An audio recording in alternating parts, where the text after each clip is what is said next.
ನಮಸ್ಕಾರ, ನಾನು doctor Jeevanti, consultant safe IVF centre Shivamogga. ಸುಮಾರು ಜನ ಕೇಳ್ತಿರ್ತಾರೆ, ಈಗ ನಮ್ಮ ಹತ್ರ ಭ್ರೂಣಗಳನ್ನ ಟ್ರಾನ್ಸ್ಫರ್ ಮಾಡಿಸ್ಕೊಳ್ಳಿಕ್ಕೆ ಎಂಡೋಮೆಟ್ರಿಯಂ ಪ್ರಿಪರೇಷನ್ಗೆ ಬಂದಾಗ ಈ ಗರ್ಭಕೋಶದ ಪದರ, ಎಂಡೋಮೆಟ್ರಿಯಂ ಅಂತ ಏನ್ ಕರಿತೀವಿ, ಒಳಪದರ, ಅದ್ರದ್ದು ಥಿಕ್ನೆಸ್ ನಮಗೆ ಒಂದು 10 ರಿಂದ 12 ಮಿಲಿಮೀಟರ್ ಇರಬೇಕು ಟ್ರಾನ್ಸ್ಫರ್ ಮಾಡೋ ಟೈಮಿಗೆ. ಅಂದ್ರೆ ಮುಟ್ಟಾಗಿ ಒಂದು 18 ದಿವಸ, 18 ರಿಂದ 20 ದಿವಸದ ಟೈಮಲ್ಲಿ. ಎಷ್ಟೋ ಸಲ ಏನಾಗತ್ತೆ, ಎಂಡೋಮೆಟ್ರಿಯಂ 5, 6, 7 ಈ ತರ ಬರ್ತಿರುತ್ತೆ. ಪರ್ಸಿಸ್ಟೆಂಟ್ ನೀವು ಎಷ್ಟೇ ಟ್ರೀಟ್ಮೆಂಟ್ ಕೊಡಿ ಅದಕ್ಕಿಂತ ಮೇಲೆ ಏರೋದಿಲ್ಲ. ಸೊ ಇದಕ್ಕೆ ನಾವು ಪರ್ಸಿಸ್ಟೆಂಟ್ ಥಿನ್ ಎಂಡೋಮೆಟ್ರಿಯಂ ಅಂತ ಕರಿತೀವಿ. ಎಷ್ಟೋ ಜನಕ್ಕೆ ಈ ಥಿನ್ ಎಂಡೋಮೆಟ್ರಿಯಂ ಅನ್ನೋ ಪ್ರಾಬ್ಲಮ್ ಇರುತ್ತೆ. ಯಾಕೆ ಇದನ್ನ ಹೇಳ್ತಾ ಇದೀವಿ ಇವತ್ತು ಅಂತಂದ್ರೆ, ಸುಮಾರು ಜನ ಪೇಷಂಟ್ಸ್ಗೆ ಈ ಥಿನ್ ಎಂಡೋಮೆಟ್ರಿಯಂ ಅನ್ನೋದನ್ನ ನೋಡಿ ಒಂಥರ ಫ್ರಸ್ಟ್ರೇಟ್ ಆಗಿರ್ತಾರೆ.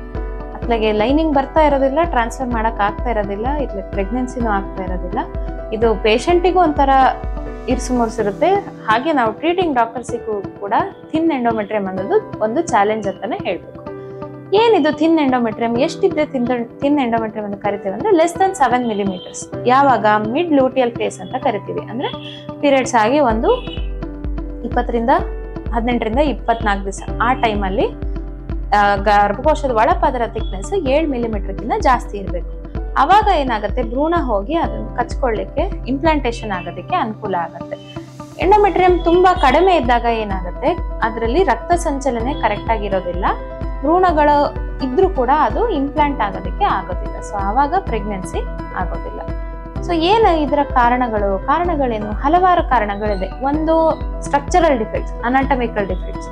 ಗರ್ಭಕೋಶದ ಒಳ ಪದರದಲ್ಲಿ ಏನಾದ್ರೂ ಸಮಸ್ಯೆ ಇದ್ರೆ, ಎಂಡೋಮೆಟ್ರಿಯೋಸಿಸ್ ಕಾಯಿಲೆಯಿಂದ ಇರ್ಬೋದು, ಅಥವಾ ಪಾಲಿಪ್ ಇಂದ ಇರ್ಬೋದು, ಅಥವಾ ಒಳಗಡೆ ಸೆಪ್ಟಮ್ ಇರ್ಬೋದು. ಸೆಪ್ಟಮ್ ಅಂದ್ರೆ ಒಂದು ಪೊರೆ ಇರುತ್ತೆ ಗರ್ಭಕೋಶದೊಳಗೆ.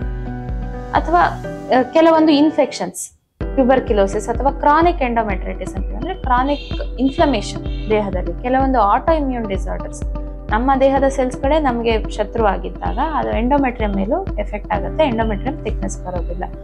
ಕೆಲವೊಂದ್ಸಲಿ ಪೋಸ್ಟ್ ಸರ್ಜರಿ, ಯಾವ್ಯಾವ ಸರ್ಜರಿ ಅಂತಂದ್ರೆ ಮಲ್ಟಿಪಲ್ DNCs ಆಗಿದೆ. ಈಗ ಅಬಾರ್ಷನ್ ಆಗಿದೆ, ಒಳಗಡೆ ಪೀಸ್ ಉಳ್ಕೊಂಡಿದೆ ಅಂತ ಹೇಳಿ ಹಿಂದೆ ಎಲ್ಲ DNC ಅಂತ ಮಾಡೋರು, ಗರ್ಭಕೋಶದ ಒಳಪದರನ ಕ್ಯೂರೆಟಾಜ್ ಅಂತ ಮಾಡ್ತಿದ್ರು. ಸೊ ಆ ತರ ಮಾಡಿದಾಗ ಏನಾಗುತ್ತೆ, ಒಳಪದರಕ್ಕೆ ಗಾಯ ಆಗಿರುತ್ತೆ. ಸೊ ಆ ಗಾಯ ಆದಾಗ ಕೂಡ ಬರೋದಿಲ್ಲ. ಇನ್ನೊಂದು ಅದೇಷನ್ಸ್ ಅಂತ ಕರಿತೀವಿ. ಪೋಸ್ಟ್ DNC ಅಥವಾ ಬೇರೆ ಯಾವ್ದೋ ಕಾರಣದಿಂದ ಗರ್ಭಕೋಶದ ಪದರಗಳು ಒಂದಕ್ಕೊಂದು ಅಂಟ್ಕೊಂಡಿರುತ್ತೆ, ಅವಾಗ ಕೂಡ ಎಂಡೋಮೆಟ್ರಿಯಂ ಬರೋದಿಲ್ಲ. ತುಂಬಾ ರೇರ್ ಆಗಿ ಜೆನೆಟಿಕ್ ಕಾಸ್. ಏನ್ ಜೆನೆಟಿಕ್ ಕಾಸ್ ಅಂತಂದ್ರೆ, ಈ ಈಸ್ಟ್ರೋಜನ್ಗೆ ಒಂದು ರಿಸೆಪ್ಟರ್ ಇರುತ್ತೆ.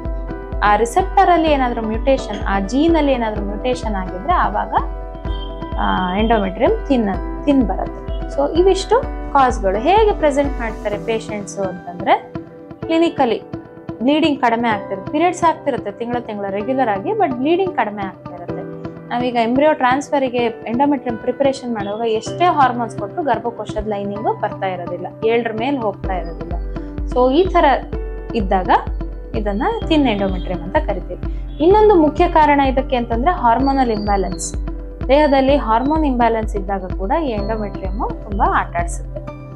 ಇದಕ್ಕೆ ಟ್ರೀಟ್ಮೆಂಟ್ ಇಲ್ವಾ? ಯಾಕೆ ಇದಕ್ಕೆ ಟ್ರೀಟ್ಮೆಂಟ್ ಕೊಡಿಸ್ಕೋಬೇಕು? ಏನಾಗುತ್ತೆ ಥಿನ್ ಎಂಡೋಮೆಟ್ರಿಯಂ ಇದ್ದಾಗ? ಎಂಬ್ರಿಯೋ ಟ್ರಾನ್ಸ್ಫರ್ ಮಾಡಿದ್ರೆ ಏನಾಗುತ್ತೆ ಅಂತಂದ್ರೆ, ಫಸ್ಟ್ ಥಿಂಗ್, ಆ ಭ್ರೂಣ ಹೋಗಿ ಕಚ್ಕೊಳ್ಳೋದೇ ಇಲ್ಲ, ಇಂಪ್ಲಾಂಟೇಶನ್ ಫೇಲ್ಯೂರ್ ಆಗುತ್ತೆ. ಅಕಸ್ಮಾತ್ ಇಂಪ್ಲಾಂಟೇಶನ್ ಆಯ್ತು ಅಂತಂದ್ರೂ ಕೂಡ ಅರ್ಲಿ ಅಬಾರ್ಷನ್ ಆಗುತ್ತೆ, ತುಂಬಾ ಬೇಗನೆ ಅಬಾರ್ಷನ್ ಆಗುತ್ತೆ. ಯಾಕಂತಂದ್ರೆ ನಾನು ಮೊದಲೇ ಹೇಳಿದಾಗೆ ಆ ಥಿನ್ ಎಂಡೋಮೆಟ್ರಿಯಂ ಅಲ್ಲಿ ರಕ್ತ ಸಂಚಲನೆ ಕರೆಕ್ಟ್ ಆಗಿರೋದಿಲ್ಲ. ಸೊ ಹಾಗಾಗಿ ಏನಾಗುತ್ತೆ, ಆ ಭ್ರೂಣ ಕಚ್ಕೊಂಡ್ರು ಕೂಡ ಅದಕ್ಕೆ ರಕ್ತ ಸಂಚಲನೆ ಕರೆಕ್ಟ್ ಆಗಿ ಡೆವಲಪ್ ಆಗದೆ ಬೇಗ ಅಬಾರ್ಷನ್ ಆಗೋ ಚಾನ್ಸ್ ಇರುತ್ತೆ. ಹಾರ್ಟ್ ಬೀಟ್ ಬರೋದಿಲ್ಲ, ಇಲ್ಲ ಹಾರ್ಟ್ ಬೀಟ್ ಬಂದ್ರೂ ಹೋಗೋ ಚಾನ್ಸ್ ಇರುತ್ತೆ. ಸೊ ಹಾಗಾಗಿ ನಾವು ಥಿನ್ ಎಂಡೋಮೆಟ್ರಿಯಂ ಇದ್ರೆ ಎಂಬ್ರಿಯೋ ಟ್ರಾನ್ಸ್ಫರ್ನ ಮಾಡಿಸ್ಕೋಬೇಡಿ ಅಂತ ಅಡ್ವೈಸ್ ಮಾಡ್ತೀವಿ. ಟ್ರೀಟ್ಮೆಂಟ್ ಏನಪ್ಪಾ ಇದಕ್ಕೆ ಅಂತಂದ್ರೆ, ಮಾತ್ರೆಗಳು ಇದೆ, ಸರ್ಜರಿನೂ ಇದೆ, ಕೆಲವೊಂದು ಹೈಯರ್ ಅಡ್ವಾನ್ಸ್ ಪ್ರೊಸೀಜರ್ಗಳು ಇವೆ. So first hormonal treatment. ಈಗ ಹೈ ಡೋಸ್ ಈಸ್ಟ್ರೋಜನ್ HRT ಆಗ್ತದೆ, ಹೈ ಡೋಸ್ HRT ಅಂತ ಕರಿತೀವಿ. ನಾರ್ಮಲಿ ನಾವು ಕೊಡುವಂತ ಹಾರ್ಮೋನ್ ರಿಪ್ಲೇಸ್ಮೆಂಟ್ ಥೆರಪಿ ಟ್ಯಾಬ್ಲೆಟ್ಸ್ ಏನ್ ಕೊಡ್ತೀವಿ, ಈಸ್ಟ್ರೋಜನ್ ಟ್ಯಾಬ್ಲೆಟ್ಸ್, ಅದನ್ನ ಡೋಸ್ ಹೆಚ್ಚಿಗೆ ಮಾಡಿ ಕೊಡುವಂಥದ್ದು. ಅಥವಾ ಈಗ ಸರ್ಕ್ಯುಲೇಷನ್ ಇಂಪ್ರೂವ್ ಮಾಡ್ಲಿಕ್ಕೆ ಏನೇನ್ ಮಾಡ್ಬೋದು ಅಂತಂದ್ರೆ, ಲೋ ಡೋಸ್ ಆಸ್ಪಿರಿನ್ ಕೊಡ್ತೀವಿ, ಆಸ್ಪಿರಿನ್ ಅನ್ನೋ ಮಾತ್ರೆಯನ್ನ ಕೊಡ್ತೀವಿ, ಅಥವಾ ಸಿಲ್ಡೆನಾಫಿಲ್ ಅಂತ ಬರುತ್ತೆ ಅದನ್ನ ಕೊಡ್ತೀವಿ. Multivitamin antioxidant supplementation. ಯಾಕೆ ಅಂತಂದ್ರೆ, ಈಗ ಇನ್ಫ್ಲಮೇಷನ್ ಅಂದ್ರೆ ಆಟೋ ಇಮ್ಯೂನ್ ಡಿಸಾರ್ಡರ್ಸ್ ಇದ್ದು ಇನ್ಫ್ಲಮೇಷನ್, ಕ್ರಾನಿಕ್ ಇನ್ಫ್ಲಮೇಷನ್ ಇತ್ತು ಅಂತಂದ್ರೆ ಅವಾಗ ಏನಾಗುತ್ತೆ, ಒಂದು ರಿಯಾಕ್ಟಿವ್ ಆಕ್ಸಿಜನ್ ಸ್ಪೀಸಿಸ್ ಅಂತ ರಿಲೀಸ್ ಆಗ್ತಿರತ್ತೆ ನಮ್ಮ ದೇಹದಲ್ಲಿ. ಅದೇನ್ ಮಾಡುತ್ತೆ, ಗರ್ಭಕೋಶದ ಪದರನ ಬೆಳೆಯಕ್ ಬಿಡೋದಿಲ್ಲ.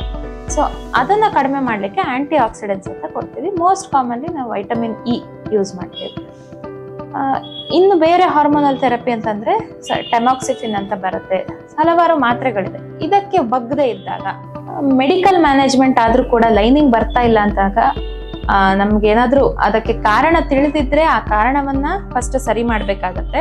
ಮೆಡಿಕಲ್ ಲೈನ್ ಟ್ರೈ ಮಾಡಿ ಲೈನಿಂಗ್ ಬರ್ಲಿಲ್ಲ ಅಂತಂದ್ರೆ ನೆಕ್ಸ್ಟ್ ಸರ್ಜಿಕಲ್ ಮ್ಯಾನೇಜ್ಮೆಂಟ್. ಏನಪ್ಪಾ ಅಂತಂದ್ರೆ ಒಂದು ದುರ್ಬೀನ್ ಹಾಕಿ ಗರ್ಭಕೋಶನ ಪರೀಕ್ಷೆ ಮಾಡೋದು, ಹಿಸ್ಟೋಸ್ಕೋಪಿ ಅಂತ ಕರಿತೀವಿ. ಹಿಸ್ಟೋಸ್ಕೋಪಿಯಲ್ಲಿ ಕ್ರಾನಿಕ್ ಎಂಡೋಮೆಟ್ರೈಟಿಸ್ ಅಂತ ಕಂಡು ಬಂತು ಅಂದ್ರೆ ಅದಕ್ಕೆ ಪ್ರೊಲಾಂಗ್ಡ್ ಆಂಟಿಬಯೋಟಿಕ್ಸ್ ಕೊಡ್ಬೇಕಾಗತ್ತೆ.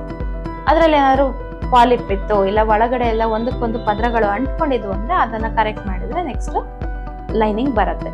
ಏನೂ ಇಲ್ಲ, ಒಳಗಡೆ ಪದರ ನೋಡ್ಲಿಕ್ಕೆ ತಿನ್ನಿದೆ, ಪದರ ಎಂಡೋಮೆಟ್ರಿಯಂ ಅನ್ನೋದು ಹಿಸ್ಟೋಸ್ಕೋಪಿಯಲ್ಲೂ ಕೂಡ ತಿನ್ನಿದೆ ಅಂತಂದಾಗ ಫ್ಲೋಯಿಂಗ್ ಅಂತ ಟ್ರೈ ಮಾಡ್ಬೋದು. ಹೇಗೆ ಇವಾಗ ಹೊಲ ಉಳ್ತಾರಲ್ಲ ಆ ತರ ಗರ್ಭಕೋಶದ ಪದರನ ಫ್ಲೋಯಿಂಗ್ ಅಂತ ಮಾಡಿ ರೆಡಿ ಮಾಡ್ಬೋದು.